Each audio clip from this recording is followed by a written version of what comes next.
हरित क्रांतीचे जनक वसंतराव नाईक जयंतीनिमित्त चाळीसगावमध्ये विविध कार्यक्रम संपन्न. पुतळा उभारणीसाठी पाठपुरावा सुरू. चाळीसगाव. हरित क्रांतीचे जनक आणि महाराष्ट्राचे माजी मुख्यमंत्री वसंतराव नाईक साहेब यांच्या 112व्या जयंतीनिमित्त चाळीसगाव येथे बंजारा बहुउद्देशीय संस्था आणि ग्लोबल बंजारा फाउंडेशनतर्फे विविध कार्यक्रमांचे आयोजन करण्यात आले. संत श्री सेवालाल महाराज प्रबोधिनी सेंटर हॉलमध्ये झालेल्या या कार्यक्रमात वृक्षारोपण, विद्यार्थ्यांना शालेय साहित्य वाटप तसेच सामाजिक व राजकीय विषयांवर चर्चासत्र असे उपक्रम राबवण्यात आले. नाईक साहेबांच्या पुतळ्यासाठी पाठपुरावा तीव्र. यावेळी आयोजित चर्चासत्रात वसंतराव नाईक साहेबांचा पूर्णाकृती पुतळा उभारणे आणि शासनकर्ती जमात बना या दोन प्रमुख विषयांवर सविस्तर चर्चा झाली. चाळीसगाव कृषी उत्पन्न बाजार समितीच्या प्रवेशद्वाराजवळ नाईक साहेबांचा पुतळा उभारण्यासाठी बंजारा बहुउद्देशीय संस्था गेल्या 4 वर्षांपासून प्रयत्नशील आहे. या मागणीसाठी यापूर्वी धरणे आंदोलन आणि उपोषणही करण्यात आले होते.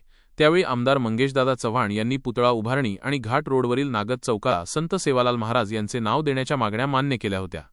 बाजार समितीने पुतळा उभारणीचा ठराव करून संबंधित विभागाकडे पत्रव्यवहार केला आहे.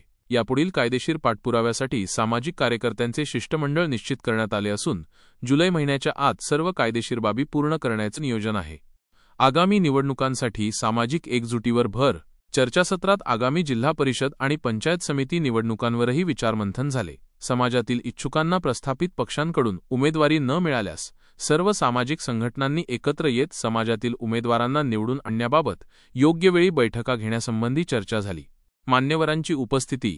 कार्यक्रमाची सुरुवात ज्येष्ठ समाजसेवक ह.भ.प. काशीनाथ माऊली यांच्या हस्ते नाईक साहेबांच्या प्रतिमेचं पूजन करून झाली.